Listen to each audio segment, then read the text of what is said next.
Morning, gamers. Jaded from MMOrnING here, and today is the 20th of January, 2020. And what I'm going to be doing is telling you guys why I haven't streamed the last couple nights. Now, I was supposed to stream Saturday at 11:30 p.m., which is my normal stream time. I did not. And I was supposed to stream last night because I said, oh, I didn't stream Saturday, so I'm going to stream Sunday. And I did not. I'm definitely 100% streaming tonight. It's Monday night, 11:30 p.m. PDT. I'll be here playing something on the stream like I'm supposed to be. But the reason I haven't really been playing is because I've been doing something somewhat odd for me. Like, I've never done this before. I've never participated before. And I'm going to talk about it, which I normally do not. I normally keep politics and gaming separate. But I've been following a specific candidate for about, let's say, a year now. And I think it's really important that I work right now on trying to connect with Iowan voters to get this guy elected as our next president here in the U.S. Now, I've been phone banking and text banking. Last night I spent about 8 hours just talking to people, texting mostly, to Iowan voters, specifically to try and get this guy's name around. I don't know if you know who I'm talking about, but I've never been politically engaged or politically activated in this way. And I've felt this way for a long time. In fact, about 8 months ago, I started a second Twitter account, and I've been constantly talking to voters all over the United States about this particular candidate because I really, really think I'm very passionate about his message and the way he looks at our future. I don't know if anyone can guess who I'm talking about, but I'll eventually say it, I'm sure. I'm just getting up the kind of the story of what's been happening. So, last night I literally did spend about somewhere between 6 and 8 hours text banking for this candidate to become president of our country. I voted in the last election. I voted in the election before that. But I just voted. I did my research. I looked around, looked at the candidates. Okay, I like this one. Picked it. Wasn't a big deal. I never went out and activated. I never went out and talked to people. I never went to try and spread a message of any particular candidate since I've been alive that I can remember. I've always been interested in watching politics. I watched the debates. I watched the impeachment hearing even. I watch stuff. I've got, I don't lean any particular direction. I'd consider myself an independent, but I'm not registered as an independent. It doesn't really matter because nobody on either side to me really, that's not what I mean. Let me say it this way. There are people on each side, the Republicans and the Democrats, that I agree with, and there are people that I disagree with. So it's really interesting because I've never found a candidate that doesn't bash the other side, and that sucks. Because this year, there's one candidate who does not do that. He's the only candidate bringing our country together. He's the only person I think that can actually unite our country after the divisions that we have experienced. And this candidate's saying it's not Trump's fault that our country's fucked up. It's not. Our country was fucked up before Trump. That's the problem. Is Trump saw the problems and tried to fix them. And he did a lot of things, but some things I agree with, some things I don't.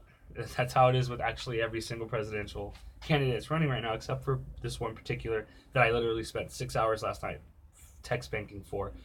And I've been doing a lot more than that. I started a new account, a Twitter account that I specifically out for this candidate. I've been tweeting probably 10 to 15 to 20 times a day, which is something I don't even do for my own channel, which is amazing. Because I really believe that we can get this guy's message out to the world. So I need to tell you who this candidate is. His name is Andrew Yang. I am Yang Gang full on. I've been Yang Gang for 7 months. And I literally follow him, watch all his speeches. You can watch the Zach and Matt show. Joe Rogan did a podcast that really kicked off the whole thing for him. But I followed Zach and Matt and Paget Kiggy and Kai Watson. There's a lot of people out there that I've been watching religiously because I love this guy so much. And the reason I love him so much is because he's a person. He's not a politician. And I really believe that his message is more important than the fact he wants to give everybody $1,000 a month.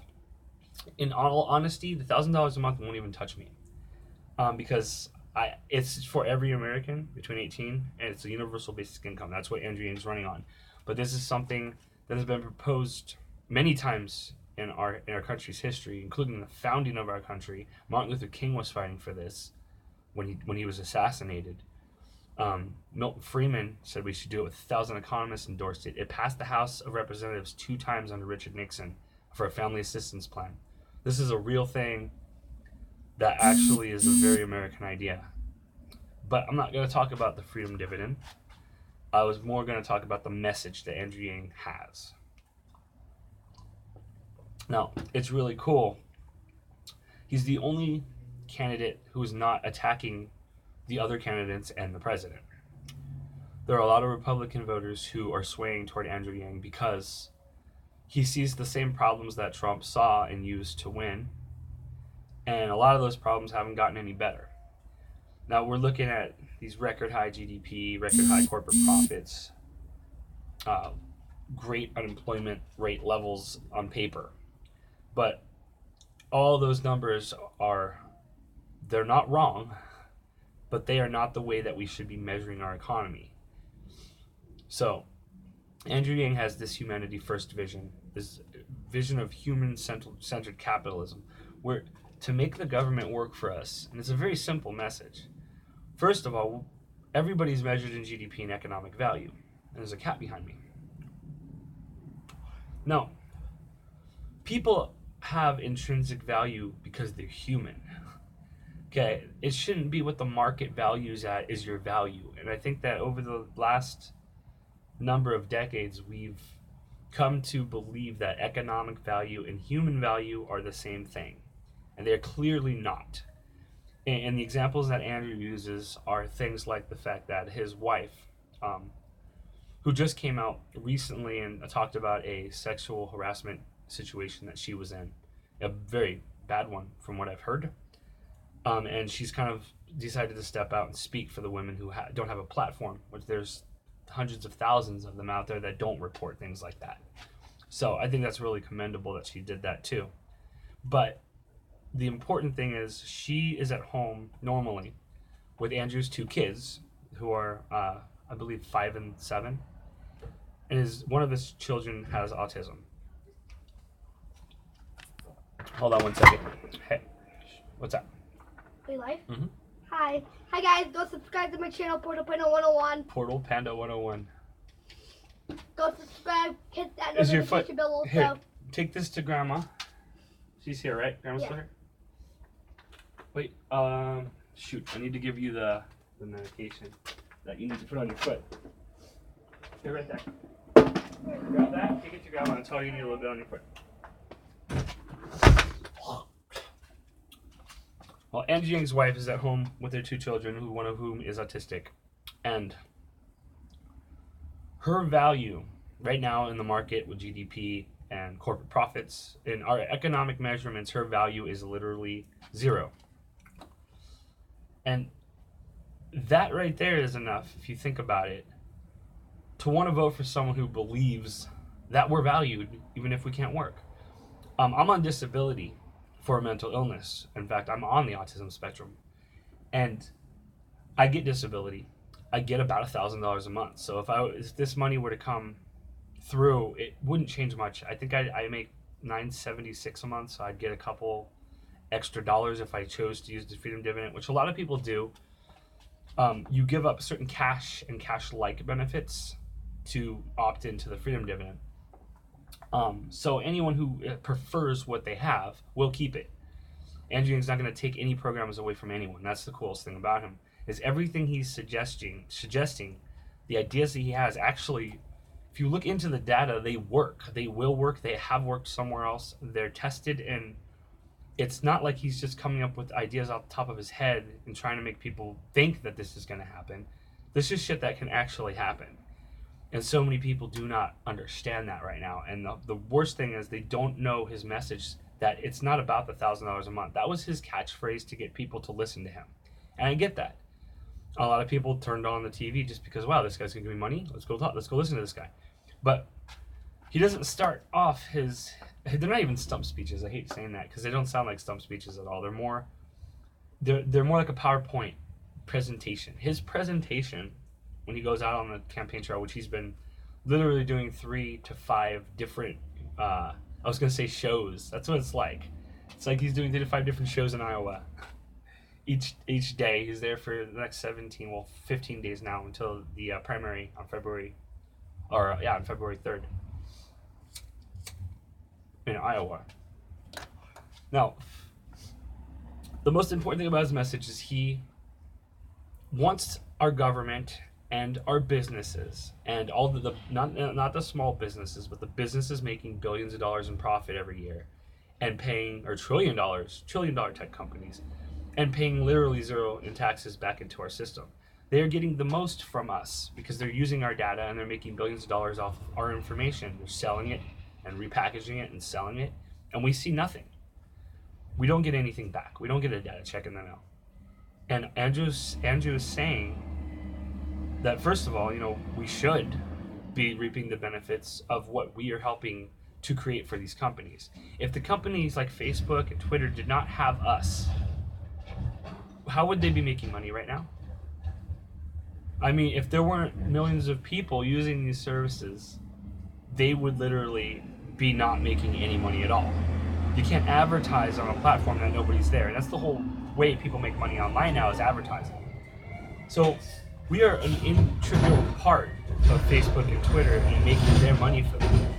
And we get nothing from it. We get the satisfaction of talking to our friends on the internet.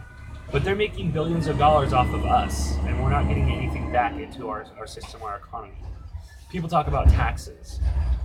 Netflix, Amazon, both paid zero in taxes. Apple and some other tech companies, they pay some, but not anywhere near, very close to 0%. Okay, and these companies make. Let me talk just specifically about Amazon. Okay, Amazon literally did pay zero in taxes last year. You can look this up; it's a fact. Okay, it's all recorded. Not only did they pay zero in taxes, they made $11.5 million. Sorry, $11.5 billion. And the government gave them a refund of $129 million. That's how fucked up it is. Not even paying into our system because of zero taxes that Amazon paid. But we gave them a refund of $129 million from our government to them. That's our tax money.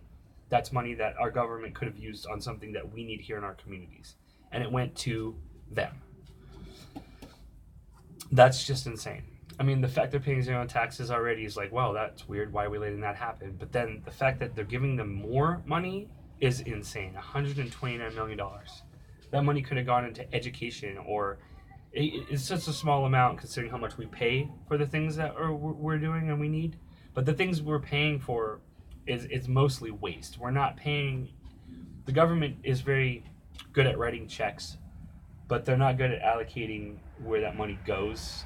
They throw money at things constantly, and they waste a lot of money. For instance, let's talk about like the welfare system. Fred the Felon mentioned this. I've not fact-checked it, but it sounds pretty accurate. For every dollar that we give a family in need, we spend $1 or $2 to get it to them. Because the bureaucracy above this is insane. You think of all the people that are hired. What's going on, Lion Cake? I'm talking all political today. I just was thinking about this last night. The reason I haven't been streaming the last couple nights, I've been phone banking for Andrew Yang. Andrew Yang is a presidential candidate in the U.S. You're in the U.S. Are you Yang Gang? But I'm just talking about the. I've never been politically activated before, but literally for the last 7 months, I've been working for his campaign, and I've been talking to people in Iowa, talking to people in New Hampshire, doing phone banking, doing text banking. I've been all over Twitter. I have a separate Twitter account that I created specifically to keep track of him and talk to vote. I have probably more followers over there than I do on my YouTube channel, which is crazy. And it's just insane. But I feel like this has to be talked about at this point. My phone is vibrating. You guys can hear that? So that's where I've been the last 2 nights. I spent 8 hours last night text banking. I spent 8 hours the night before text banking, watching Netflix, talking to voters, because I want to get Andrew Yang's message out there. I am full Yang Gang. I have been for a long time, and I've been very nervous about bringing it out because I don't like mixing politics and gaming. But I feel like this is really important. I don't know if many people are going to see this, but his main message, that humanity first, the $1,000 a month is a foundation to kind of to inject that money into the societies that, or the communities that are struggling right now all over the Midwest. All the manufacturing jobs that went to automation. All those people. Yang Gang vote. Are you for Yang Gang? Do you know what I'm talking about? Have you looked at Andrew Yang? I'm gonna try Yang everybody that comes to the stream tonight. Yang Gang is a group of the most passionate people I have ever fucking seen. I love them. I've talked to these people constantly. I watch all the events on Yang stream. The dog knows how to get on the trampoline by herself. She did it? Does. Which is really weird because she can jump up on the bed by herself, which is higher, so I don't know why she never does. Maybe she can do it now. I'm sure she could always do it. She's just weird about it. Or she's probably just scared. Yeah. That's cool. Oh, yeah, man. I don't know if you really looked into his stuff, though. I'm voting for him, and there are a lot of people that are going to surprise. The polls right now don't show what he's capable of, and specifically because the way caucus works in Iowa, I'm very political. I don't know if you know. I don't talk about it ever, but in Iowa, I believe it's an open primary. I know in New Hampshire it's an open primary. What that means is Republicans and Independents can also vote for any candidate they want. Some states have closed primaries where only Democratic primary voters can vote. So, and you look at the polls right now. Andrew's in 5th place nationwide.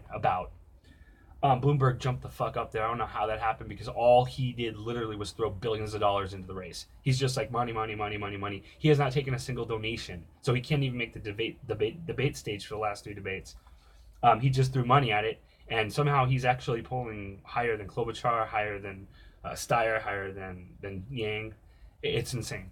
But the message that people are not getting is the conversion of thought that we've been brainwashed for the last 50 years to believe that economic value is human value. Humans should not be valued by their work. They should be valued by them because they are humans and they have ideas and they talk and they think and they are people who are just as good regardless of the things holding them back from doing what they do. They should not be less valued because they make less money. Not by other humans, at least. I mean, there's no reason that people that have money should be better than people that don't. It's not. We're all the same. I mean, we're all different, but we're all the same. You know, it's baffling to me that GDP is going to go up like crazy when the robot trucks hit. Oh, dude, Lion Cake, I really appreciate the sub, dude. Thank you so very much. I really do appreciate that, man. That's my other goal is my subs, 100 subs this year. I think I've only gotten 3, but that really makes me feel great. I love that. Thank you so much. We do all bleed the same. That's why I love gaming. And I've talked about this before. Specifically, the reason I started streaming in the first place was because I felt like I was wasting my life playing video games because I wasn't sharing it. And once I started sharing it, I met people from all over the world. And there are people in areas right now that are living lives that are completely different than me. But we have that same common thread, that gaming thing, that when we get into a game together, it doesn't matter where they're from, it doesn't matter what they look like, it doesn't matter what their life is like, it doesn't matter what problems they have and what problems I have. It seems like we get together and we have a passion about something. Yang Gang has a massive passion about people and humanity. And it's amazing the things that I'm seeing come out of just the people that are striving to get this guy elected. But him himself and his message is people first. If we can change the incentives of our government to make the money align with the people. So basically, if healthcare if they made more money by making people healthier, this would be a much better country to live in because our healthcare system would be better because their incentives to make money would be the people getting healthier. Right now, it's not. GDP does not make people healthier. Robot trucks are going to be amazing for GDP. They're going to save $168 billion a year in savings to the trucking industry because they don't have to pay those drivers, they don't have to pay those medical wages, they don't have to pay all that extra cash. They invest in the robot truck, they save billions and billions, hundreds of billions of dollars, and we get nothing out of it. The humans that drive trucks are going to lose their jobs. The 7 million Americans that work at truck stops and diners and motels along those routes, a lot of them are going to lose their jobs. But GDP is going to do great. And I don't understand why that GDP was invented 100 years ago, and the guy who invented GDP said we should never use this as a way to measure a society's well-being. It should never be used as that. And we've been using it as that for 100 years. It's baffling. But if we could take the incentives of the housing, which are the three major inflation markets that have been going up and up and up, education, housing, and medical, right? If those big companies had to actually do good things to get paid more money, would they not do good things? Because if you went out there and protested right now to the drug companies that are manufacturing these drugs that cost thousands of dollars, obviously they are looking at the dollar signs more than they're looking at the human lives that are getting lost because they can't afford their medication. Let's say insulin, great example, right? We pay, I think they said 27. I don't remember the exact number, but I swear it was in the 20s. It was 20% more for insulin in the United States than any other than the next country, the price of it in the next country. Like, in fact, we sell our insulin in other countries for 20% less than we do in the U.S. And that is insane. Those are things Andrew's going to fix. He already wants. He's talked about the way to bring drug prices down, the way to fix Medi-Cal or Medicare. And he wants to do Medicare for all, but he's the only candidate saying, let's do both right now and make it slowly migrate toward Medicare for all in the United States, universal basic health care, universal health care. All the other candidates are like, we're going to do this or we're going to do this. He's like, let's not throw anyone off of anything. Let's get together and show the people that are on these private insurance making, companies that a lot of them are union members who have fought their whole lives to get these wages and get these benefits on these plans. They've given up wages for benefits on medical. And like Bernie Sanders, we're just going to take that away and you're going to be on this new option. They don't want that. They're okay. If it's working for their families, they should not have to give it up so that the rest of America can also have health care. And this is what Yang's saying. Everyone's like, oh, you said Medicare for all. You're not really for Medicare for all. Well, he is. He's for health insurance for every person in America. He wants everyone to be able to have health insurance in America. That's a form of universal healthcare. It doesn't go along the lines that everybody wants it to, whatever the definition of Medicare for all is, which there is no definition because all fucking candidates are saying Medicare for all, but none of them have the same plan. They're all different plans. Andrew has another plan that makes a lot more sense instead of throwing 2 million people off of their insurance that they may like and saying you have to use this government insurance. Why don't we let them see that the government insurance program can be as good or even better as the healthcare plan that they have right now and let them come to us? Because if we can slowly migrate people off of those big companies, the big healthcare private insurance companies, people will actually see their neighbor.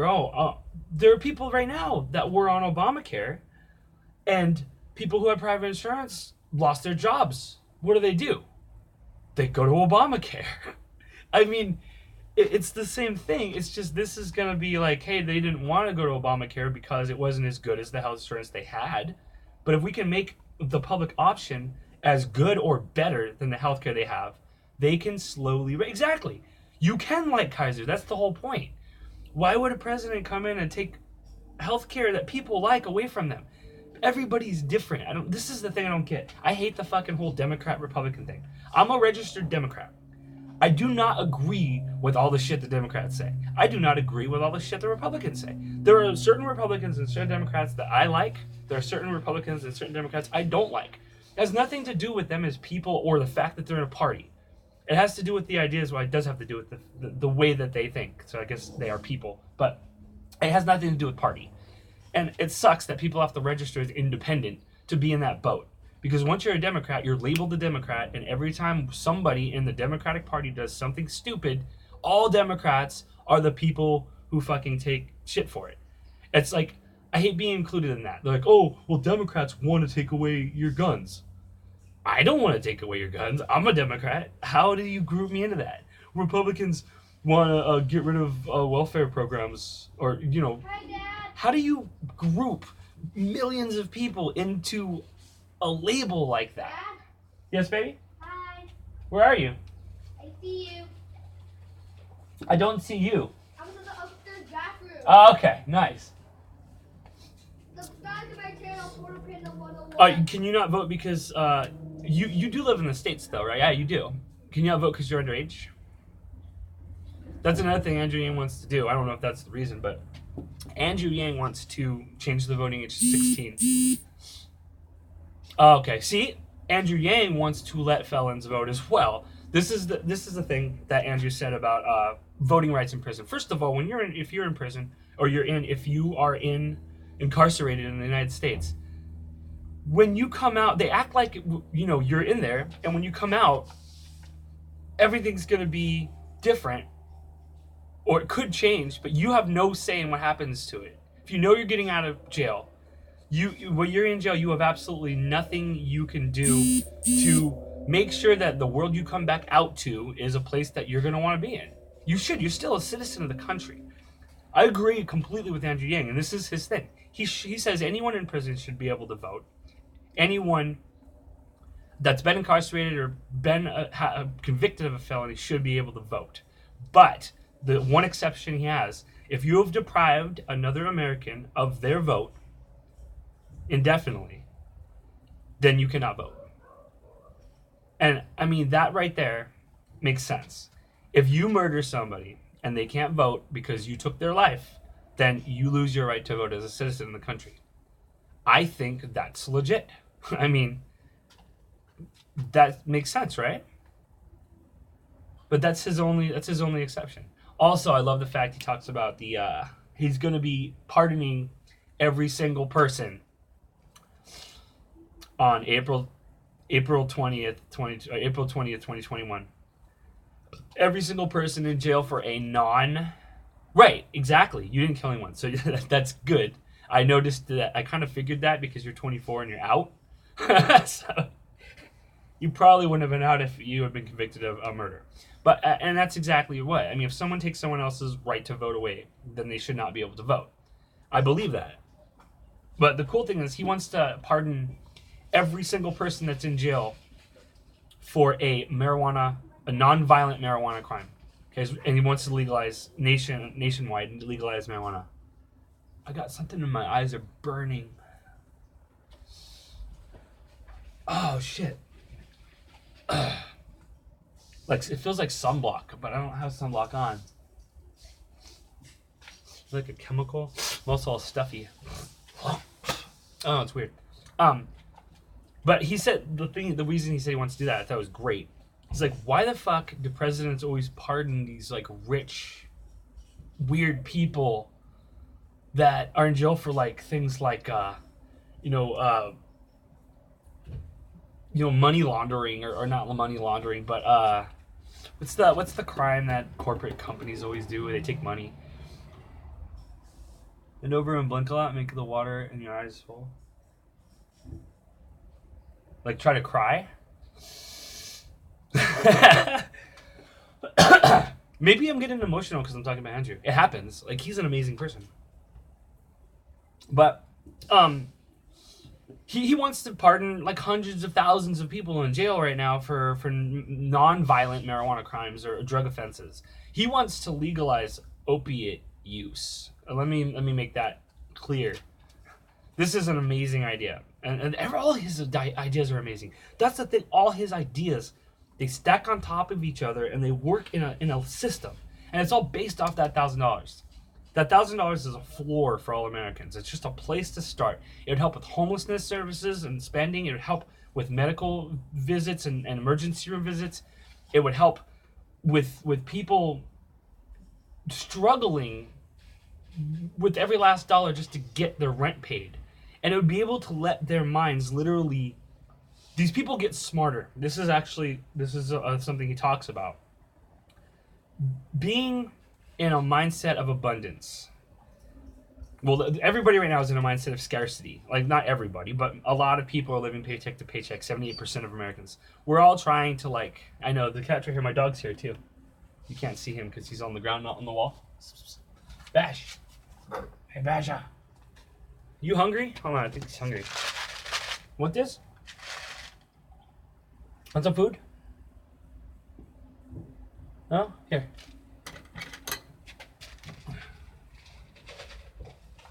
Yep, he's eating. I don't know, man. He's just a smart guy, and I've literally been phone banking and text banking for him for the last 2 days because he only has 15 more days before we get him in Iowa. So I've been talking to Iowan voters. I have been just saying, guys, listen. And all I want you to do is look at him. Watch him talk one time. Watch him for 15 minutes. The guy's a normal dude who cares about people. And it's obvious in a lot of the stuff that I've seen before. The one particular thing I always love, there was a clip where he was talking to a woman who lost one of her children to gun violence. Basically, her child was hit by a stray bullet in front of her other child, and they were both little kids. And Andrew started crying on stage. Literally, he's like, I put my children in this situation. Right there, a politician putting himself in the position of a person is something that you do not see. This was not thoughts and prayers. This was, I am sorry that happened to you. Can I give you a hug? That's what happened. It's amazing. Like, how did more people not want that to be the message from our president? And I'm sure a lot of them do. Every single day, people are literally coming on board to this. This is a huge idea. The problem is, and this is the thing that sucks, is people in our country believe that their vote doesn't matter. Which, if enough people believe that, it makes it true. People have to vote. I hate this. I hate it with my friends. I'm telling them, vote for Yang. Just do me this favor here in California. Vote for Yang. Really, in California, your votes don't really matter. Well, if 1,000 Californians say that, that's one regular vote. That's that sad. Let's say an Iowan is worth 1,000 Californians with their voting. That's how much power they have in Iowa. That's why he's focusing on Iowa, because if he can win Iowa even in first, second, or third place, it will shock people, and a lot more people will come on board, because a lot of people are just sitting here waiting about this electability thing. Electability should not be what we're voting on when we vote. We should vote for the person that we think should be our president. And for some reason, people are like, well, I like Pete Buttigieg, but Biden can win, so I'm voting for him. If you like somebody, vote for them. Because the problem is in Iowa, I've talked to hundreds of Iowans at this point, and every single time I stop, have you heard of Andrew Yang? Oh yeah, sounds like he's a really cool guy. He has some good ideas. Is he in your top 3? No. Is he in your top 5? Maybe. He's 5th in the polls, first off.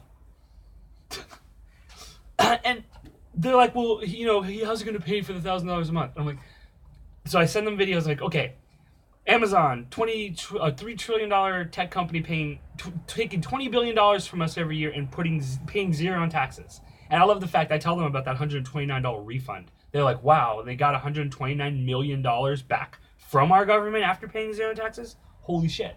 People trip on that. But they're like, well, I don't think he can win. I don't think he can win. That's because you won't fucking vote for him. If everyone who liked Andrew Yang voted for him, he would win. It's literally... this electability thing, the number one criteria for Democrats right now, which is ridiculous. I think it's the stupidest thing ever to vote just on this. They're like, we have to get Trump out, so we have to find someone that can beat Trump. If that's the number one criteria for Democrats, Andrew Yang is the only person who, in the numbers, in the data, has a 100% chance of beating Donald Trump. He's gotten at least 3 different polls that said these things.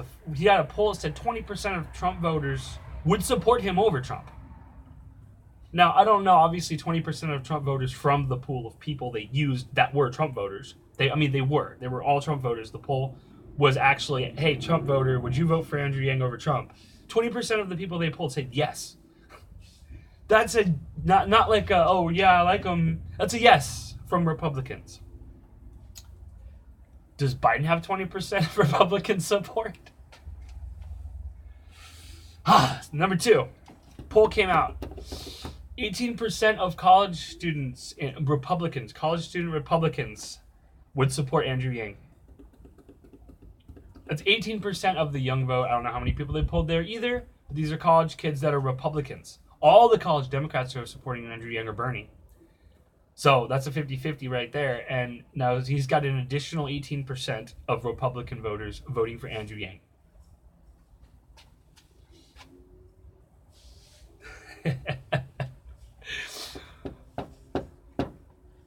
That's the thing, Lion. You probably couldn't. It is a lot. People do not understand how the dynamic of this works. People love Trump, okay? The reason they love Trump is because he was talking about the exact same issues that Andrew Yang is talking about, but he had the wrong solutions. All the people that lost their jobs in the Midwest and all the people that lost their jobs in Iowa and Wisconsin and Western Pennsylvania, and all the swing states Donald Trump needed to win. All those people lost shit tons of jobs due to automation, and they blamed immigrants. When you go to a manufacturing plant, you don't see wall-to-wall immigrants. You see wall-to-wall machines and technology. Okay, one guy does the job that 50 guys used to do, because assembly lines need one guy to operate them now, instead of having 50 guys putting pieces of things together. That's how it worked. It happened 20 years ago, this started. And the best thing about this is people don't get it. Yeah, well, Bernie, I hate the fact that people label him as a socialist, because no one knows what socialism is. If you look up the definition of socialism, none of the candidates are close to that definition. That's the thing, is like we label people. You know that we label people like hell, and I hate it. What's going on, Razzle? How you been, man? I'm doing politics today. Fuck it, I'm talking politics. I'm talking Andrew Yang, Yang Gang 2020. I've been seriously talking to hundreds of Iowans. I don't live in Iowa, I live in California. I've been text banking and phone banking, trying to get people on board with this message, because this is the humanity first message. If you have not looked into Andrew, look into Andrew Yang. I don't know if you're Yang Gang, you should be. I support him more than anything I've ever done in my life, and I've never been involved in politics or politically engaged in this way. I've voted every year, but it was like kind of like, it wasn't an uninformed vote, but it was like, oh, well, I like him. He's the one I like the best. Okay, I'll vote for him. I don't talk about it. I don't try to help get people on board. This is something different. Right. Boy, exactly. The thing is, you show me all the people, the Americans that are lining up to go work in a strawberry field. Okay, I'm not saying that this is not. They're acting like immigrants come in here and they take stuff. Andrew Yang's parents are immigrants. They produced a guy running for president. That's what most immigrants come here to do, is build a business and have a better life for their kids. They don't want to do the work they come here doing. They come here to do that work because no one else wants to do it, and those are the jobs available to them. I don't understand how people get this so fucking wrong. There are 12 million immigrants in our country already. And this idea that we're going to deport 12 million people who live in our country, that would destroy economies. That would destroy families. It would destroy... what are these people thinking? And the funniest thing about this whole Democrat-Republican immigrant thing is Obama was known as the deporter-in-chief. Obama deported more immigrants in our country than Trump has. But for some reason, we're like, oh, Trump is all about hating immigrants. He used it as a ploy to get himself elected. I'm not saying that Donald Trump saw the real problems of our country. Donald Trump knows what those problems are, at least knew how to talk to them, to the voters, because he saw all these people in despair that were like looking up saying, we don't have any money, we can't pay our bills. How are we going to save our farm? We can't keep our house. These are the same people that Andrew Yang is talking to, but he's got actual solutions that he's giving right now that are fucking viable and fucking they're logical. They're not build a wall. Let's turn the time back. Let's get everybody back in the mines. It's let's turn the clock forward.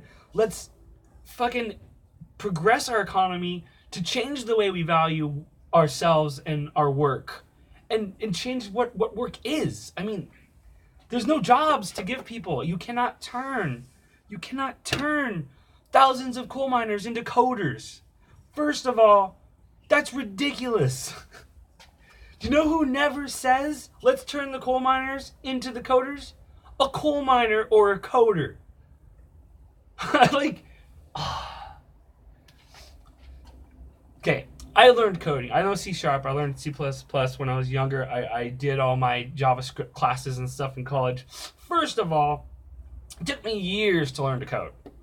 Okay, if you want to be good at it and be able to actually benefit and get a job doing coding, you have to be in the top. Because what happens when you don't know what to do? You go on a message board and some guy from a coding company says, oh yeah, this is how you do it. That's how people learn from other people, okay? And if you're not interested in learning coding, there is no way in how you can do it. That's why the success rates of those programs that tried to retrain the people who lost their jobs in the Midwest were 0 to 15% successful. That's a failure. That is an F in any kind of measurement. That is fail. You cannot do that. And the craziest shit. I really, really want to do political podcasting. I think that'd be so fun because I have so many things I want to talk about, and I've always been afraid to get out. This is another thing. I'm not. Let me think how to phrase this. I don't want to sound like I'm on one side or another, and that scares me because politics are so toxic right now.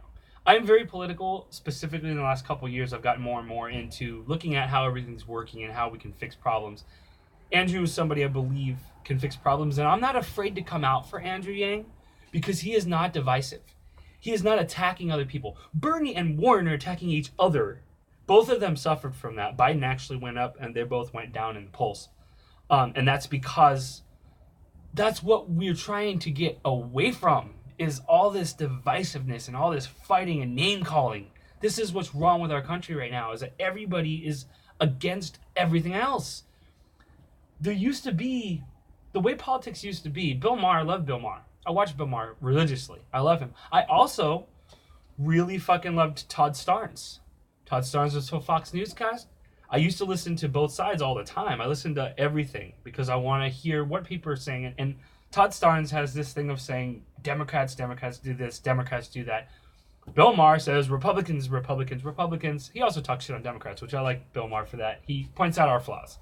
But the thing is, you can't do that. You can't say that because one Republican governor said this thing that the thousands or millions of Republicans in our country believe that thing. And I hate the way that they're lumped together like that. There's only two parties, and that's ridiculous for a country with so much diversity. Like, it baffles me. I almost want to cry. Seriously, I don't understand. I just don't understand how people allowed this to happen to our country. And I don't blame people for voting for Donald Trump. That's the thing, and that's what the Democrats supposedly are doing all the time, and that's what the Republicans are doing. They're trashing the Democrats. The Democrats are trashing the Republicans. There's a hashtag, Democrats ruined America. There's a hashtag, Republicans, I don't even know what it is. Why are these hashtags what are on the top of the Twitter list? Like, why is that how you search for the the party, by looking for the people who destroyed our country? Like, is that even, like, do people have brains? I really think I should do a political show. What we need to do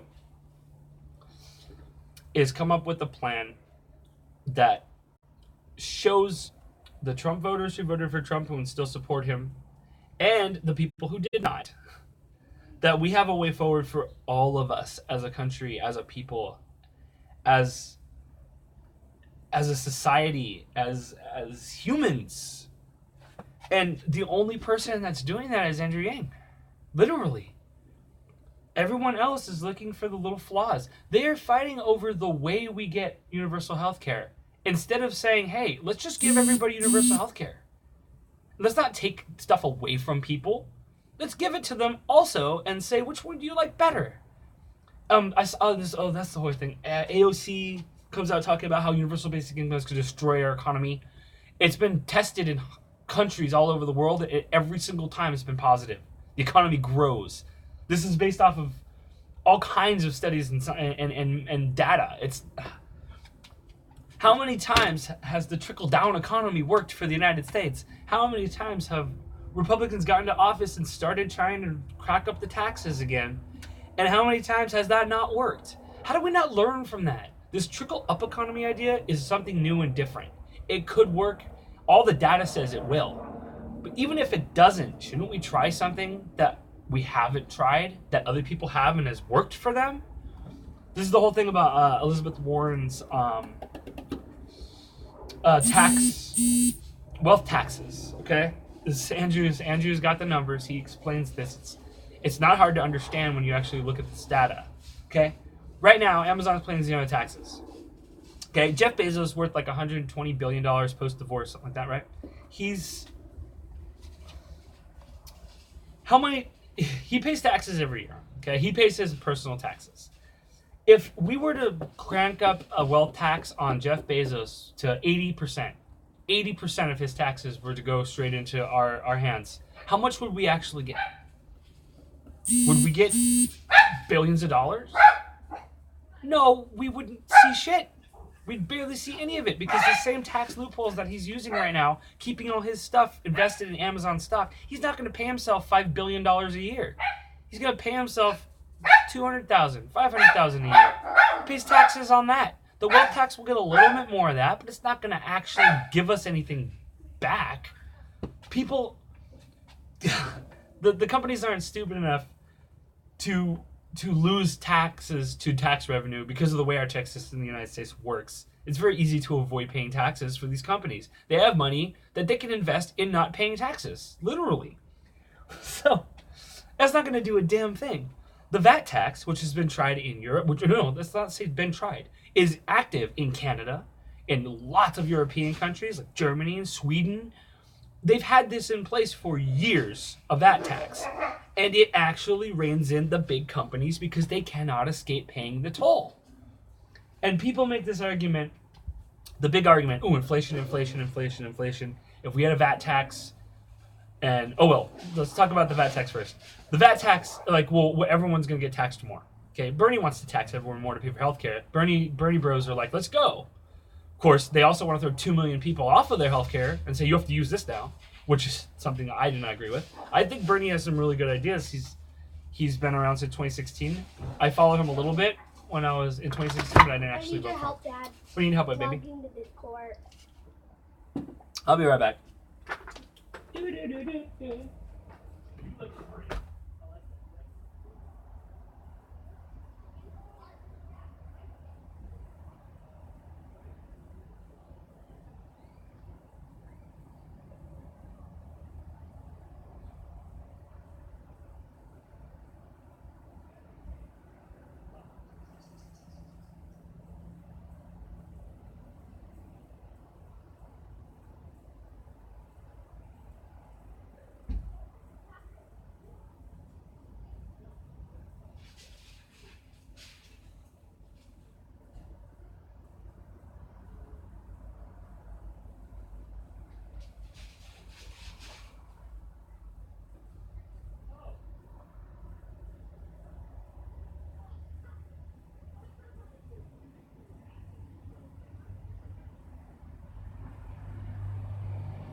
I'm going to talk about the misinformation here, just because I need to say this.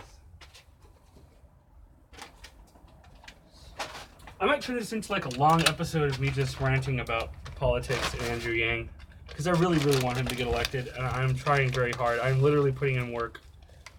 I haven't streamed for 2 nights because I've literally been talking to people in Iowa about caucusing for Andrew Yang. And like I said, we have that 30% Republican support in the polls. We've got the 18% of Republican college students in polls. Okay, but the best thing is we have literally 60% of the independent vote in New Hampshire. Do you understand these numbers? We're talking about beating Donald Trump. That is the criteria for the Democratic Party, and that's what everyone keeps saying is so very important. Yes. Hi, baby. If that's what's so important, the only candidate right now, if you check bettingodds.com, the only candidate right now that can beat Donald Trump 100% hands down is Andrew Yang. A what? A shout out. Oh, I'm shouting out Coral Panda 101 for my boy on YouTube. But honestly, like when we get into the primary states that actually do open primaries, we're gonna see a massive jump in his support, and you guys are gonna see it. Okay, I see this because I watch all of his stuff. I watched the Zach and Matt show. I watched Paget Kagi. They all talk about it. I've actually seen some of the footage from inside of the Andrew Yang campaign talks and what they're doing, which is supposed to be completely confidential, so I'm not going to tell anybody anything about what I know. But it is pretty insane how people... Okay, last night, I love the interviews at the Yang convention, or the Yang speeches. And they're not speeches, I hate it. Yang shows, let's call it the show. He does shows in Iowa all week. When he talks, a lot of channels that follow him, like the Zach and Matt Show and YangStream.com, they go and they talk to voters right after, people that came in, and they ask them, like, hey, what'd you think of Andrew Yang coming in? What do you think of him going out? There are so many, he was in my 4th or 5th, to I'm voting for him in one fucking speech. It happens over and over and over, and it's amazing. It is just amazing because his ideas are not crazy, wild, insane things, and he's not talking down to people like he knows what's best for them. He's saying, this is what I've looked at, this is what you're experiencing, and this is how some of the ways we can fix it. And he has logical solutions to 21st century problems that no other candidate has talked about. The fact that they got rid of the Office of Technology in our government in 1995, deleted it. There was the Office of Technology, the technologists that were in our United States government. In 1995, they closed that program and said, we don't need technologists in our government. I mean, what's going to happen? Are they going to start creating, like, fucking video game systems that have that are this big? Or computers that you can hold in your hand? No way. 95? Hell no, that can't happen, even though it was already happening at a very quick rate. They got rid of the Office of Technology. So 25 years ago, the government said, we don't need the Office of Technology to tell us what's going on. The last 25 years were the most advanced technological years in the United States. Okay, you go back to the Industrial Revolution and look at how shit moved quickly then. But it was more about infrastructure and buildings and new technologies that use different ways to do it. The kind of technology we're talking about today is is future changing. Okay? It was then too. I mean, I'm not trying to put down the stuff the leaps and bounds that we came across learning about the steam engine or making the first flying machine. Those things were insanely technological advances, but that was not digital or technology. The kind of technology we have today, we can have a computer make it for us. We just have to know how to tell it how to do it. This is so much different, and it's going to move so much faster. And people don't get it. People are going to be... Well, people do get it. That's the whole idea. If we can get Yang's message out to people, they get it. You can't walk around in any town, even the rural areas where they still have their McDonald's, because McDonald's isn't going to close. They're still making money off of those people. That's what it's all about, money. Everything's about money. This whole economy functions on money and not people. If we could change the incentives of all these companies to make it so that when people's lives get better, they get paid more, they would change people's lives. And that's what Andrew said. That's this entire message. Let's make the economy work for us instead of us being cogs that are thrown into a slot in the economy, and when we don't fit in that slot anymore, we're valued at nothing unless we're retrained to be something that makes money again. That is the most ridiculous, inhuman thing that our country is going through, and everybody agrees on this, but nobody ever talks about this. No politician has ever said, hey, we need to value people. That's not what people do. That's not how people that make money think of other people. Some do. I'm not going to say that people that have money don't take care of people that don't. They do. There are a lot of people who have money that donate in big ways and generously try and provide help, and that help does hit people that need it. But instead of having to rely on those big companies with billions of dollars to throw into the mix to help people that need it, why don't we just give the people the resource? Give them the money. Let them decide what they need. Let them decide what is going to work for them and their families. When you inject $1 million into a community, do you understand the benefits? This is not about the money. It's about everything growing again, about our systems coming back to life and working the way they were intended to work when we made the Constitution. And this is what Andrew's talking about. Valuing people because they're people, not because they're social cogs in a fucking money machine. I mean, also, I don't know if you guys are still even listening. I'm still ranting. What about what? Cake, I'm sorry, man. There's so many things in my head that I just want to talk about. I've been talking about this stuff with Iowan voters, and it gets very frustrating because I'm very nice and sincere and sweet to these people. I don't want to grab them by the neck and be like, you fucking idiot. Do you understand what this opportunity means for us? I can't do that. It's not in the script. But seriously, this is mind-boggling that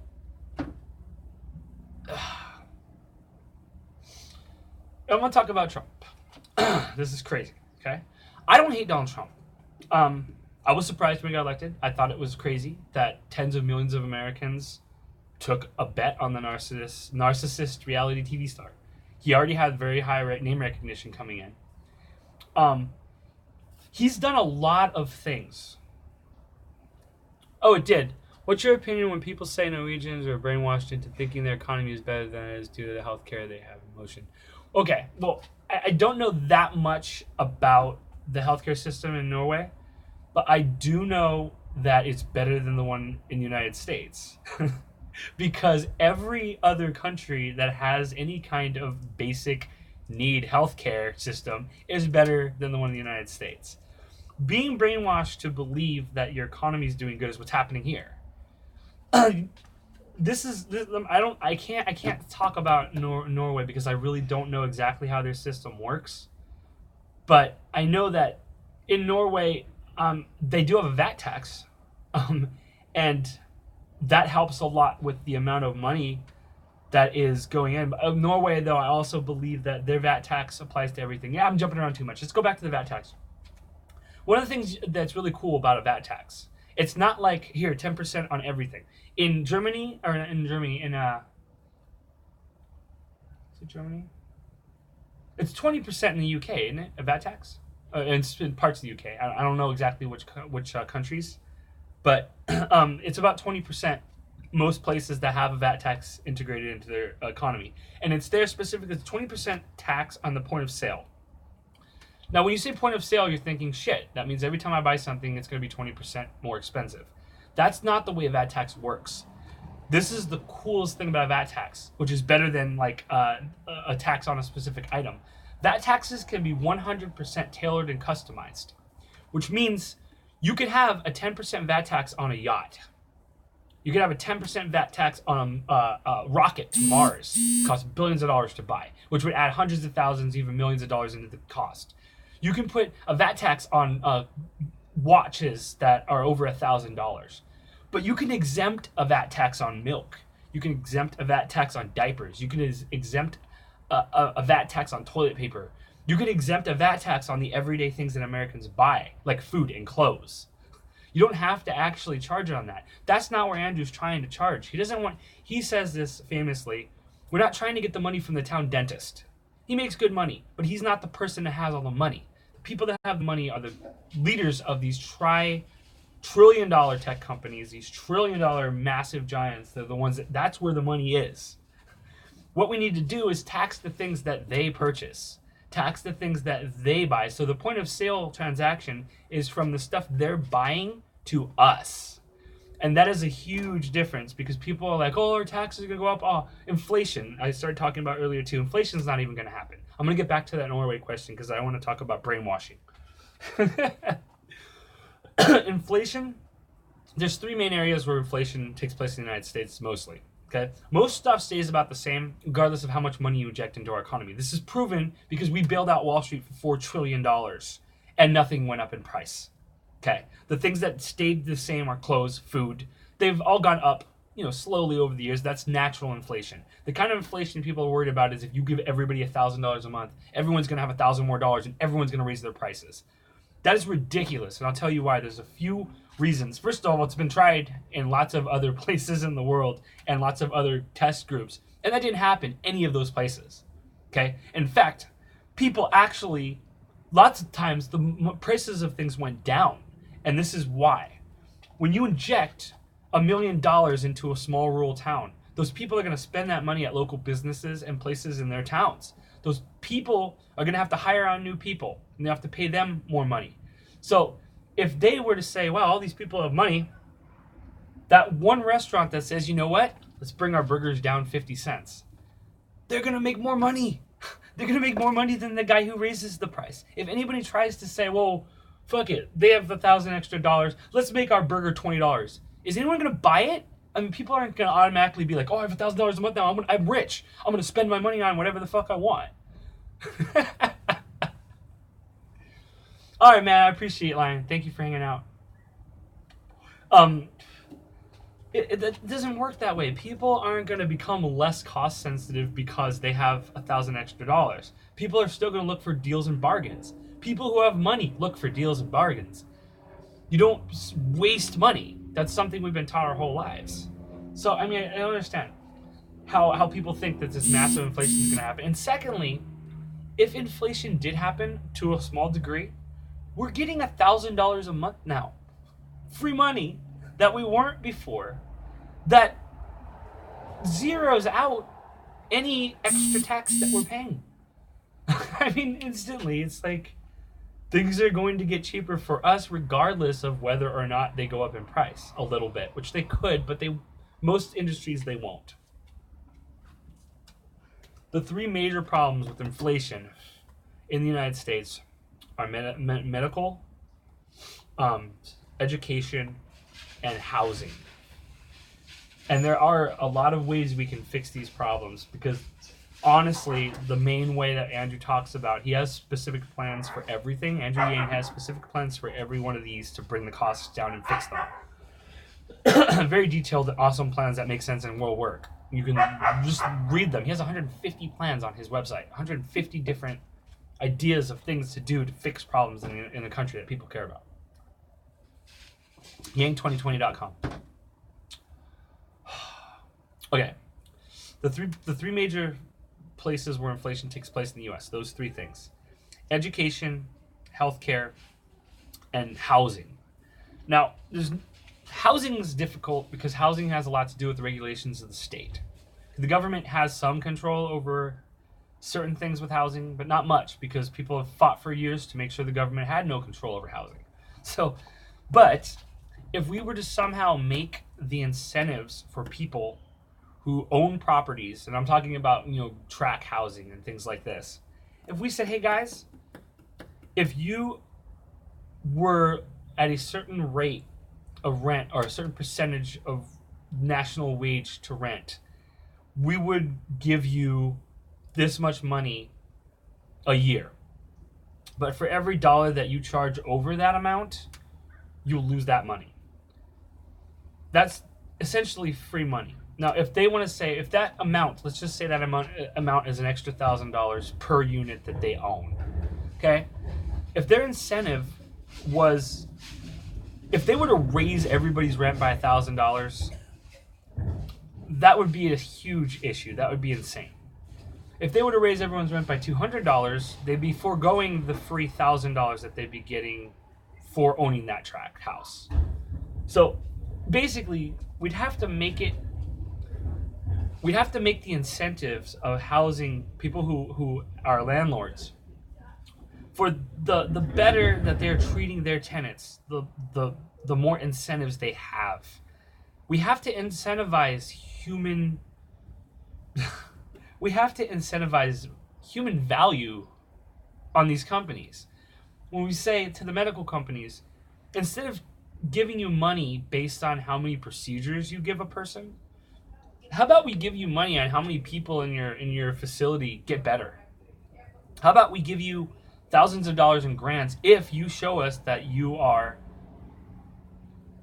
helping people get better and preventing people from getting sick, as opposed to doing as many tests as you can and doing as much for the medical company and trying to get the incentives for cash have to be us.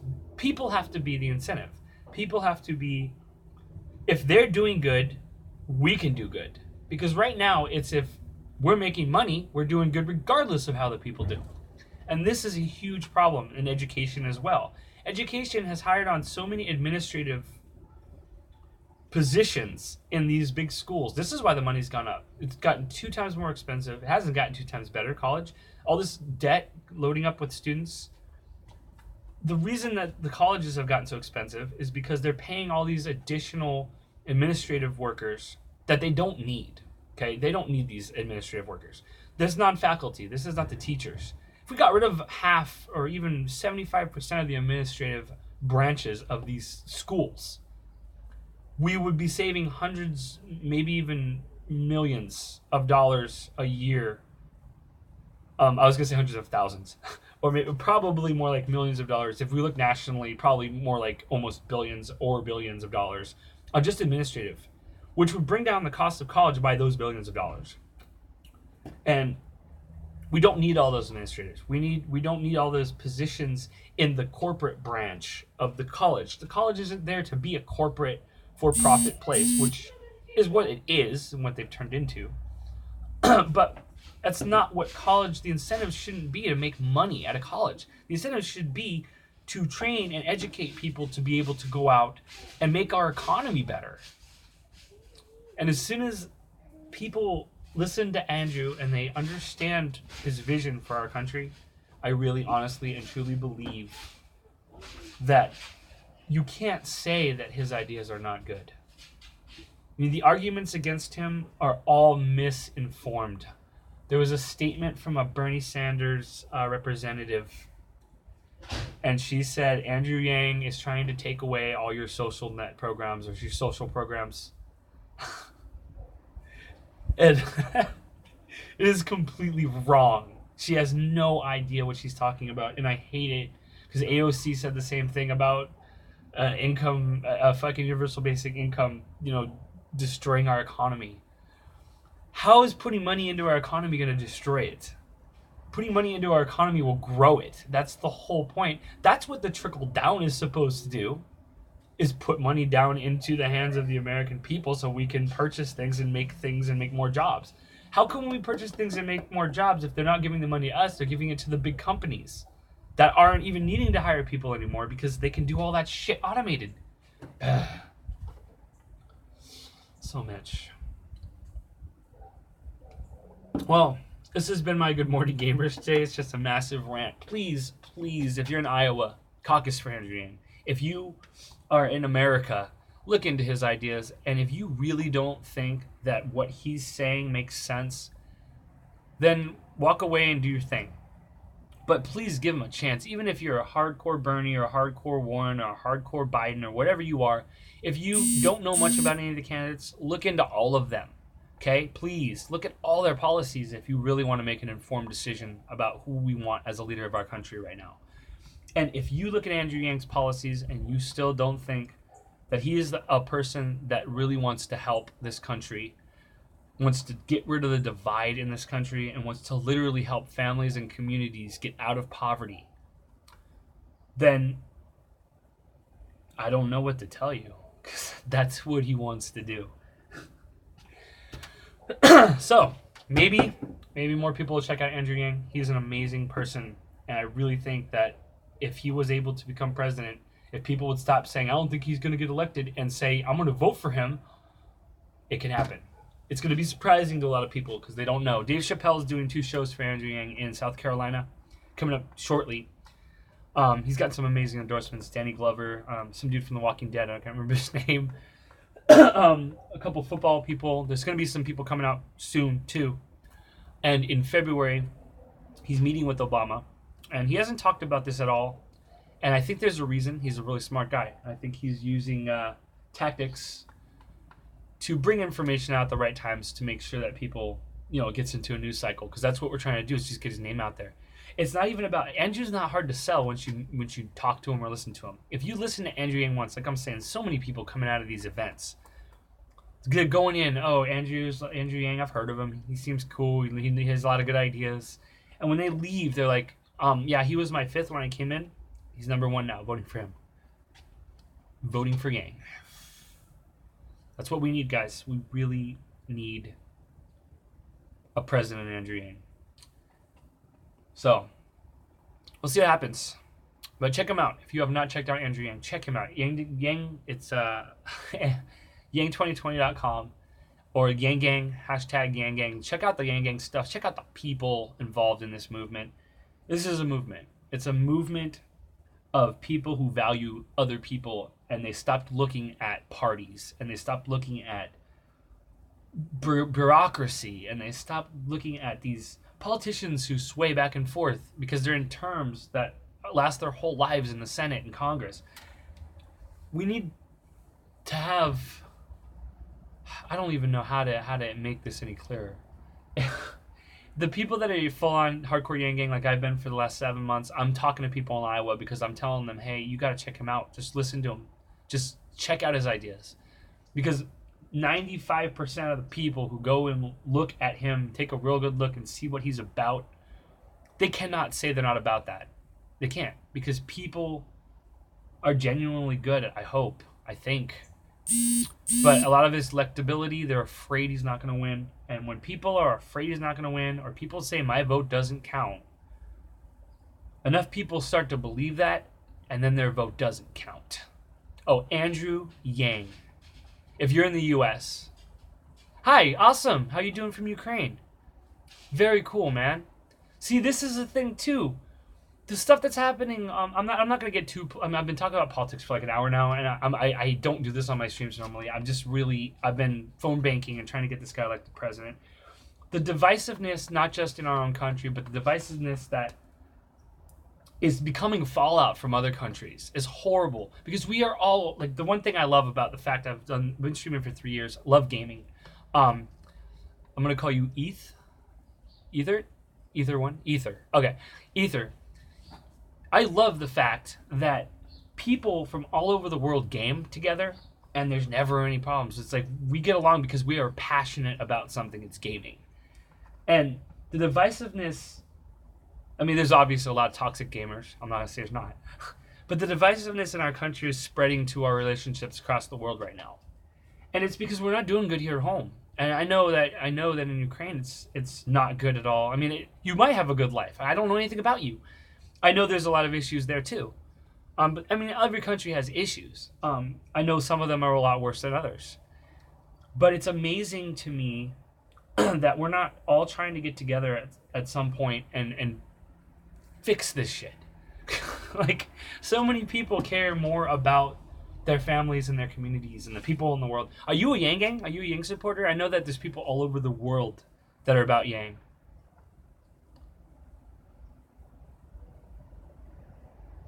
Right. No, I know exactly what's happening in Ukraine with Russia. I know. I do follow everything news related, and I know. Oh, well, this is the funny thing about it, though. You're in Ukraine. The stuff that you hear on your news is not the same things we hear in America on our news, and that is a major issue. That's one of the big problems. Is news has gotten so divisive. There are so many people in the news agencies and industries that report things the way that that they think we want to hear them instead of reporting what's actually happening. There's a lot of good news companies like Reuters and AP, American Press, Associated Press. They cover national stories and they cover them with no bias. But when you're sitting there watching the news and you're hearing like we don't. I mean, obviously they don't talk much about Russia and Ukraine and America unless we're talking about starting a war or getting into a war or fixing a war. And I want to ask you a serious question, okay? As a person there in Ukraine, do you think the United States should be more or less involved in what's happening in Ukraine? I want to know what you think, honestly. This is a good opportunity. I just want to know if you think, what do you think of the American military? What do you think of the actions they're taking there? Do you feel like it's an invasion? Do you feel like it's, do you feel like they're helping? What do you think about all this scandal, all the bullshit that's been going on with Trump and...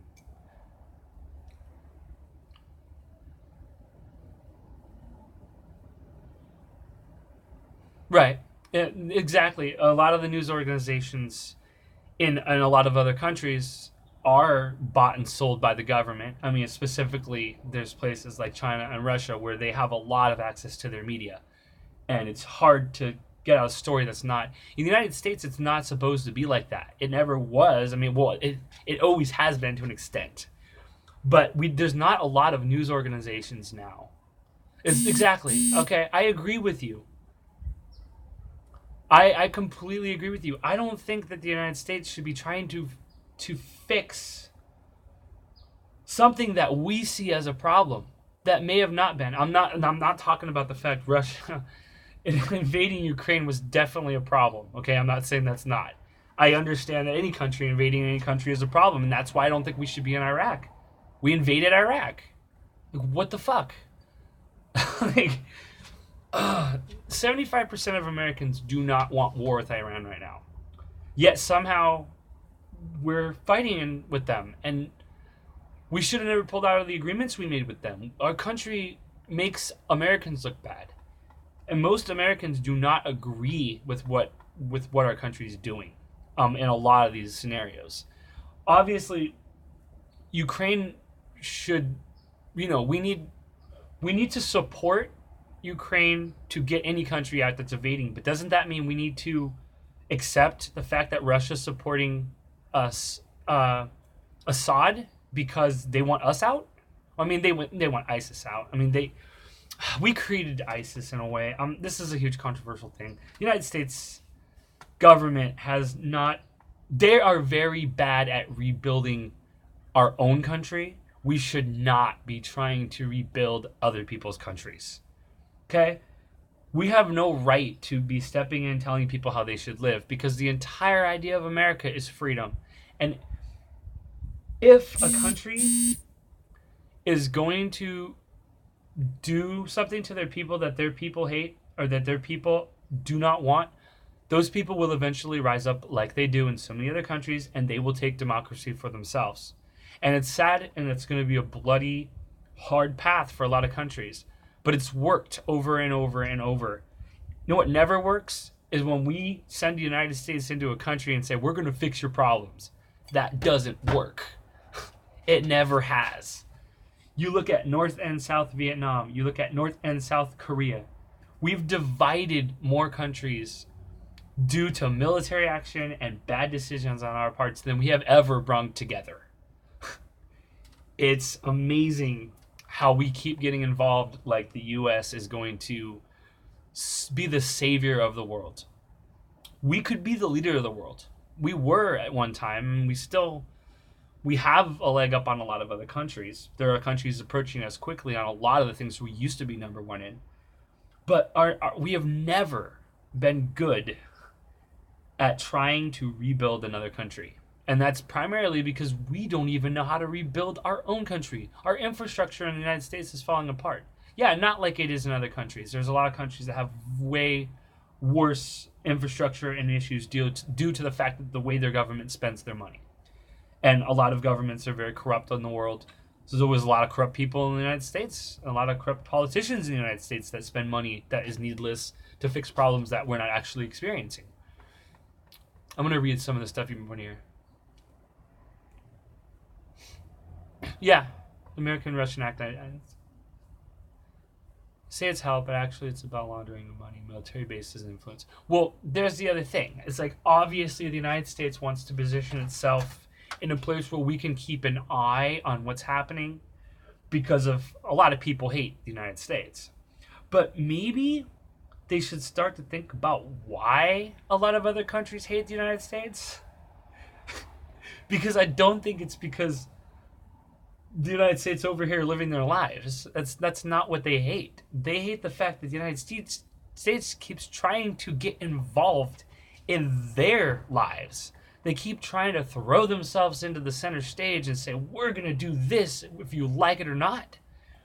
If we had just stayed the fuck away from it in the first place, what? I don't know. That was 20 years ago. We've been in a constant state of war in the Middle East for 20 years almost. 19 years. And I just don't understand. Yeah, that is true. And that's the thing about also lumping people into these categories like Republican and Democrat in the United States. That happens in every country. People are lumped in as supporters of the government or non-supporters of the government. And in a lot of states or a lot of countries, I understand it's completely warranted. I mean, the United States is an amazing country to live in still. And a lot of other countries around the world, people are happy to be in their country. Even if it's hard, even if there's fighting and killing, they're going to fight and kill for it because it's their country. And I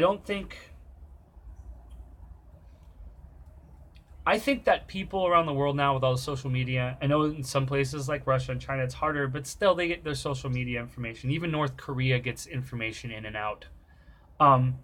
They know I'm not going to say all the people do, but the leaders of all these countries know what's really happening because they're just as smart as the leaders of the other countries, and they're just as smart as the people that support them. And I mean that in a way, okay, let me explain this so it makes sense. Kim Jong-un knows exactly what's going on in our country at all times. Just like he knows what's going on in China, he knows what's going on in Russia. They know how the economies work. Our governments pay a lot of time and money and investment into having those places around the world in place to make sure that they know what's happening in the other governments of the other countries of the world. And that's important. That's a game of chess. Everyone has to know what the next move, or estimate what the next move is going to be and what they're going to do. That's just the tit for tat. You've heard this. Everybody has to action and reaction. Every country needs to know kind of what's happening, especially now with cyber. Every country is invading every country every day. This is a fact. Any country that has a cyber team is going on looking at things in other countries, constantly keeping track of things, documenting, planning. This is a fact. So, the people, they know, but two people, they say only partial truth. Well, every story has two sides. That's also a fact. If there's two people involved, they're both going to tell a similar but different story.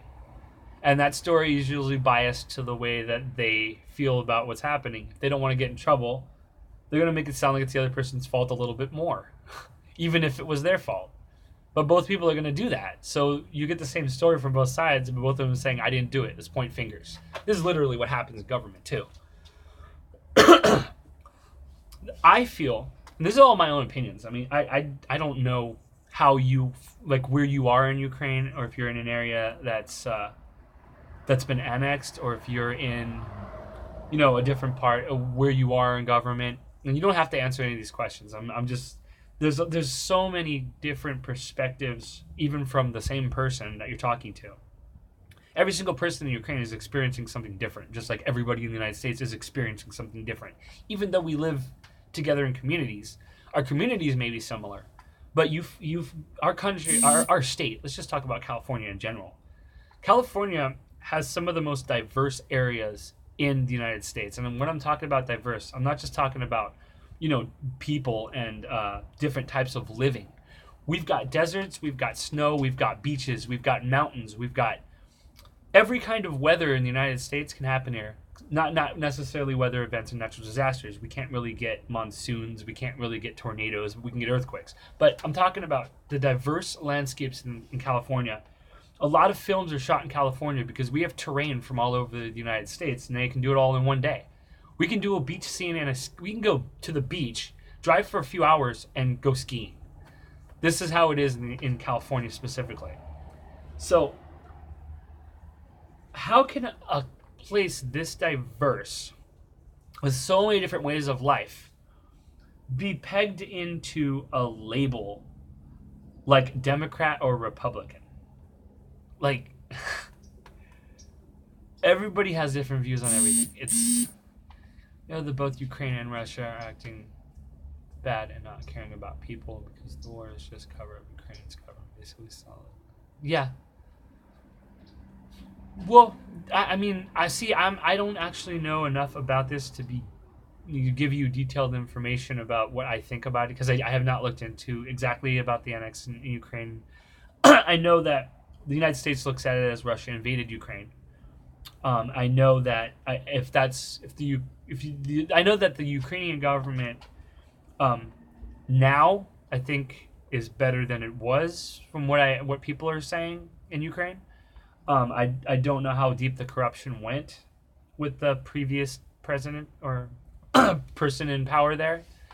I honestly don't even know how Ukraine, if they function in a democracy, or it's elections, right? I mean, you guys vote.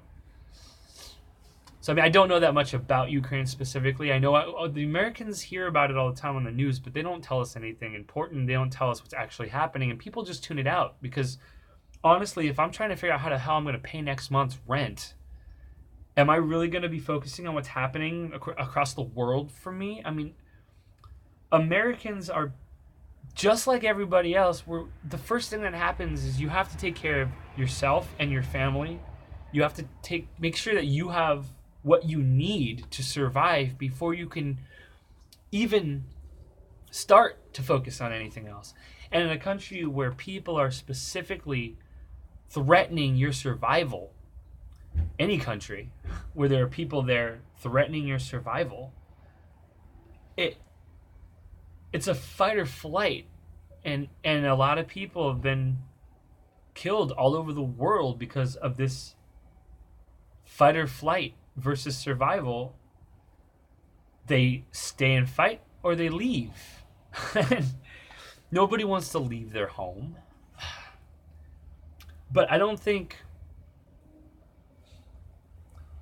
believe the United States should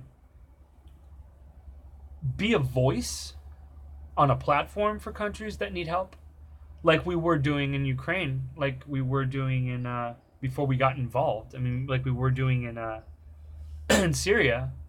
Not the way we got involved in Syria, but why do I think Trump was elected? Oh, no, this is a great question.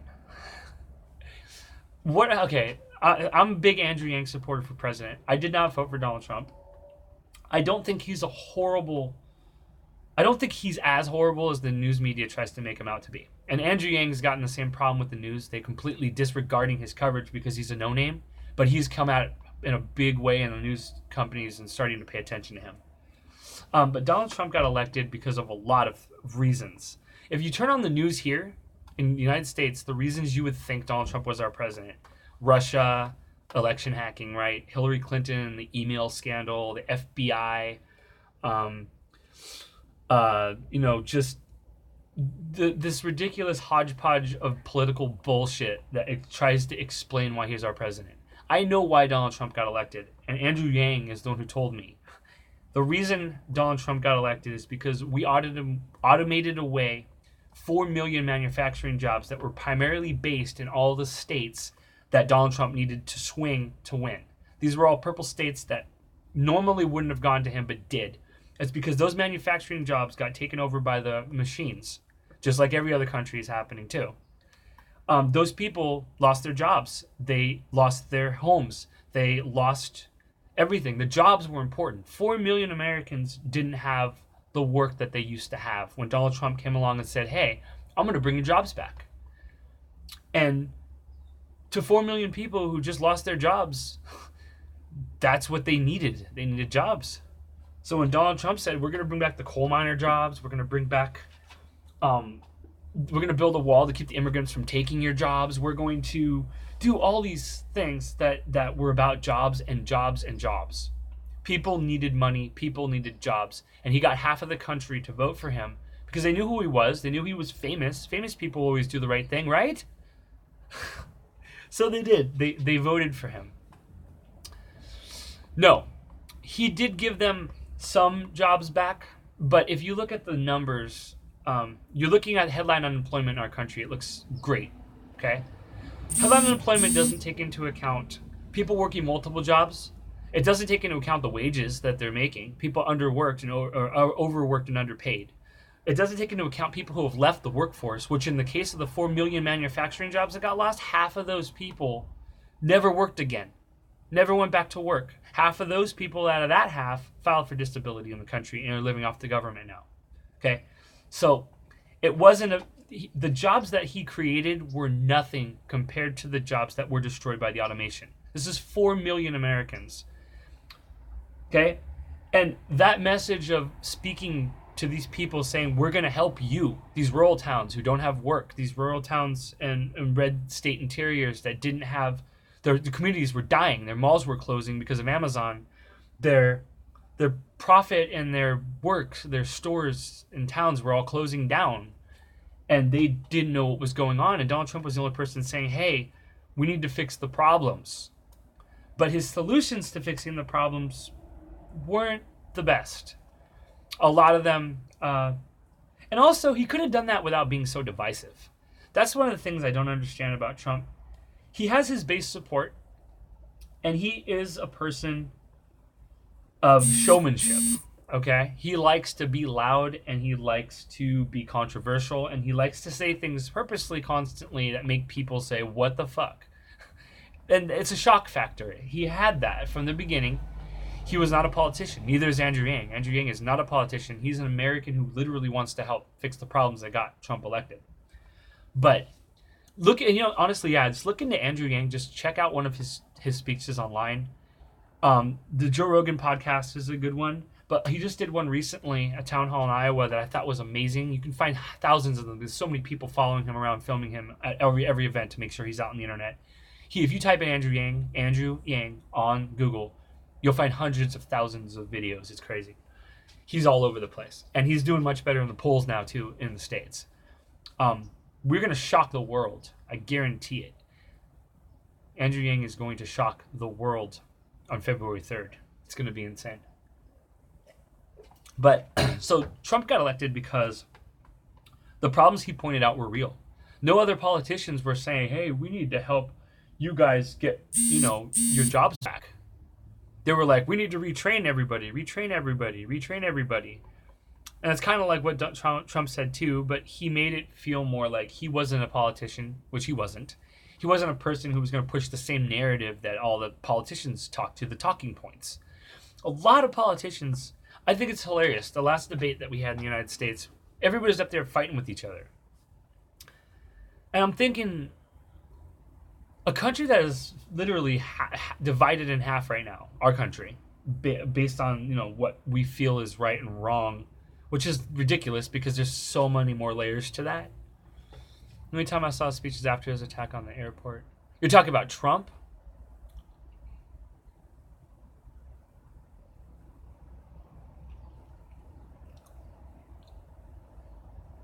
Okay, I was gonna say you're not talking about Yang. Yeah. Oh, here's the other thing.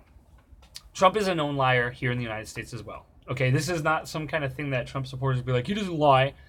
They'll agree that Trump makes a lot of statements that are untrue. Just he goes off script and he says whatever the fuck he wants, and he doesn't care. He doesn't care if people call him out on it, and that's another reason he's the way he is and is very divisive for people. I don't understand how so many Christians support him. He just doesn't seem like the shining Christian example. But, he does. He has a lot of support still. He has he doesn't have 50%. If you dig into the numbers, everyone's like between 30 and 49. I don't think anyone's put him over 50%, but literally about 50% of our country still supports Trump. I think that might be dwindling down and it doesn't show in the numbers. It's possible because a lot of people are still experiencing and feeling the same problems that they felt when he was elected, and they thought that he would change them. And a lot of the things he's done, he has done a lot of things actually that are not reported, even here in the U.S. There's a thing called magapill.com. If you go to magapill.com, MAGAPILL.com, it shows everything he's done as president. And there are hundreds of bills and things that he has signed. And a lot of them are, you look at them and they're good for our country. I'm not going to say that everything Trump has done is horrible. That's not how it is. The problem is the media in our country decides that the things they're going to focus on that Trump did were the things that people have controversial, that get controversial. And that's what the problem is that our news here is reporting Trump as he's demonizing him, completely demonizing him. And I don't believe that he's as bad as the news makes him out to be. He has things that I don't agree with. He's done things I really don't agree with. I strongly disagree with some of the things he's done and said. I don't like the fact that he lies all the time. I don't like the way he portrays himself, because the leader of a country should be someone that everyone should be trying to look up to and be like as a role model. Yes, our election is happening this year. The lead candidates right now are Joe Biden, Elizabeth Warren, Bernie Sanders, Pete Buttigieg, if you want to throw him in there. A guy named Bloomberg who did nothing but spend billions of dollars to win, and he's doing damn good in the polls, and he hasn't even fucking held an event or taken a donation. Hate the fact you can buy your way into election in the United States like that. Well, I guess that's not just the United States. And then we have Andrew Yang. He's about 5th place in the polls. So Andrew needs to move up, and our election is going to be, our primary is in February 3rd. That's when the first couple states do their caucuses, which is right now there's no clear front runner. People may argue that point, but right now there is no clear front runner. Most news articles would kind of say that there isn't, because in American politics things can change very quickly. Donald Trump is an example. Nobody was predicting that Trump was going to win this, except for Bill Maher. Nice call, Bill. But no one was predicting that he was going to win in the first place. Everything. Hillary Clinton, literally, they were ready to do a speech, and they had an after party ready to go for the announcement. They had, balloons and everything ready, but it was more like, oh, we won. We know we won. We're just waiting. They had rooms booked for things, for events that were like, we won. Literally booked, ready to go. And when they got the news that they didn't win, it was a shock to everybody that voted for her, everybody that cared. It was insane. But it wasn't really... Nobody expected him to win. And nobody expected him to win the primary. Nobody expected him to even be around to be the competitive nomination. So anything could happen. I am going to fight for Andrew Yang. I'm going to fight for his ideas. I'm going to fight for his vision of our country and his vision of the world. If Andrew Yang became our president, I guarantee you the world would be affected in a very good way, because he is a person who literally genuinely cares about people. He cares about what's happening in all these other countries. And he doesn't want to go in and destroy stuff. He wants to build things. He wants to get America to a point where we can be that savior again that we used to be. And not to throw us into a war with somebody, but to be a crutch for countries that want to help themselves. That's what we should be in the United States. We should say, if you need our help, we will come help you. If you don't want our help, we will not bother you. That is how it should be. Unless there's a national interest, a specific United States interest at peril or a human catastrophe that can be prevented by military action, the United States should not be involved. Andrew Yang has a three-part test for sending in military troops to any area in the world. Did it become more hard to people after Trump to migrate to USA? Well, this is kind of a funny thing I was talking about earlier. It's interesting because Obama, our last president, right? He actually deported more people from the U.S. than any other president. He was known as the deporter in chief. He was a Democrat. Nobody talks about that. I mean, they never really said. They're always talking about Trump wants to deport everybody. Trump is kicking everybody out of the U.S. Trump is separating families. All those plans were put in place by Obama. The way that Trump went about executing them, I feel like could have been a little different. I think he feels that way too. He might have even said something to those lines. But immigration and immigrating to our country has always been difficult. That's why people try to do it illegally so much. Because it takes years to become a United States citizen. If you come from another country, we should welcome people. Andrew Yang's parents are immigrants from Taiwan. So he's a son of immigrants, literally first generation immigrants, and he has a shot to become president of the U.S. That is the kind of story that we need to tell for immigrants around the world that want to come to the United States, is that you have that chance. His father was a peanut farmer in Taiwan. He grew up on a farm with no floor. And now his son is running for the president of the United States of America. And that is amazing. I mean, that's the story that immigrants should be able to tell when they come to our country. We should let them come and have a better life. Because people aren't flooding out of other countries because they want to leave their home. And I don't understand why people think this. People come to America because we've been touting the American dream for so long. And the American dream is to have a better future for yourselves and your family. People don't leave a country that they're doing good in. And the United States knows this. But instead of sending troops in, we should be sending money in. We should be sending help in. Like actual help. People, doctors. Not guys with guns to try and eliminate threats, but people with ideas to try and bring the threats to people together. Oh no, what happened? Oh, deleted your entire conversation, man. I don't know what you put. Let me grab a cigarette real quick.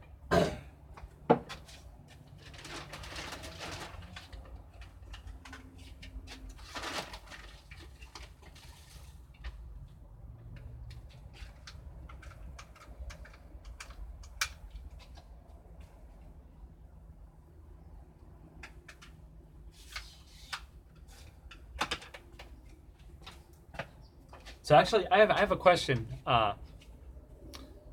Earthal. What's Ukraine hearing about Joe Biden right now? I just want to know, like, what's like the Ukrainian news stations reporting about Joe Biden? Have they even been talking about Joe Biden? Has that come up at all?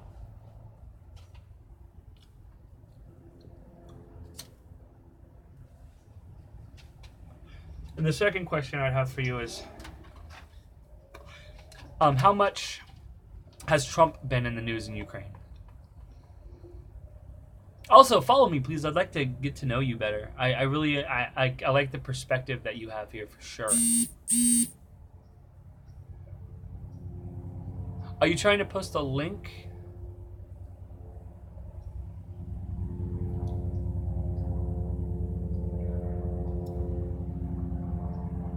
Right. Oh, no link? Is it a word?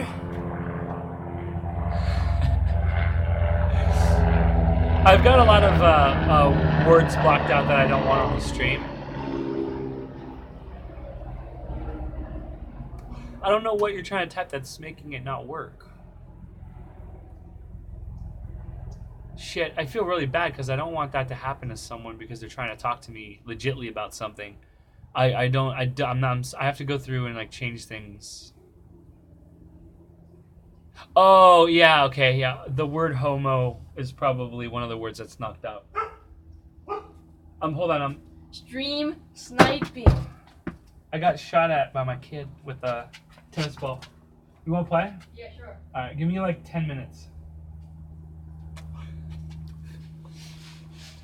Oh, Dad. Yes. Snickers can jump onto the grill to get to the trampoline. Yeah, I know. But she doesn't go on the trampoline. I don't understand that. It's weird, right? Yeah. Okay, No, yes, I guess because I didn't want people like making gestures against certain kinds of people, any kind of racial or sexist slur. I have kind of blocked out. So I get it. No, Homo sapiens as in people. You can just say people, but I mean I don't know. Yeah, it's just a precaution to make sure I don't get in trouble with Twitch, and I don't want people. I know you're obviously not a person that is sitting here talking bad on people. I completely understand. Do you hear about Trump a lot because of the president's phone call and all that? See, this is the thing. I think that hearing about Trump a lot in Ukraine, they're not talking about the same way that the United States is, I'm sure. The entire impeachment process that we went through here, our president's been impeached. It doesn't really mean anything because I don't think he's gonna get. Impeachment is the weirdest thing. Andrew Yang's saying, why are we wasting so much time talking about the impeachment? Why don't we just do it in the background and not be bringing it up every day? And he's the only person. All the news organizations were all talking about impeachment for months. That's all that was on every channel. Impeachment, impeachment, impeachment, impeachment. And this whole time we're talking about Trump, we're defeating the purpose of sending a message to the Americans about what it could be instead of this. And that was Andrew's big thing. He said, I'm not going to be talking about impeachment. Nobody ever asks him about impeachment when he's on the trail. It's not like, the president impeachment. People don't care about that. The news organizations care about that because it's ratings. Trump supporters care about that more than Democrats, according to polls. You're trying to say there's no place in the world with native people since the start of history. Humanity were migrating and moving. That's exactly true. I mean, I hate it when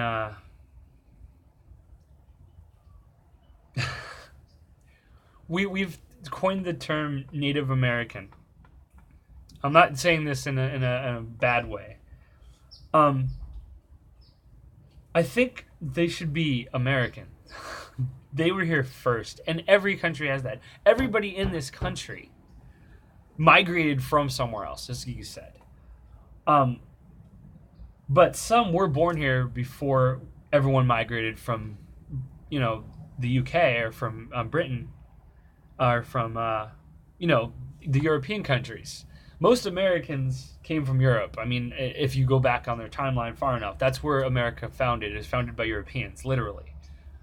So, the only reason we consider this... You're right about every country. Every country is specifically... Grandma wants you, Dad. Okay. And I need you also. Alright, I've got so many people needing me now that Dad. I'm not actually going to be able to continue. So I'm going to go ahead and end this stream. But it was really nice meeting you, Earth. I called you Earth. I'm going to call you Earth now. But I'll hit the follow button so that I know I'll contact you at some point. Next time I stream, you'll know. Maybe we can talk some more for real. Because you're a really intelligent guy. I love the fact you're from Ukraine. Hope everything's good for you there. And I really appreciate you hanging out tonight, man. I really do appreciate it. Very cool. Thank you so much. Yeah, I'll hit you up in there too. I got to go, though. I will see you very soon. I stream normally Monday, Wednesday, Friday nights, 11:30 p.m. PDT. Right here on twitch.tv/MMOing. I am going now. I'm going now.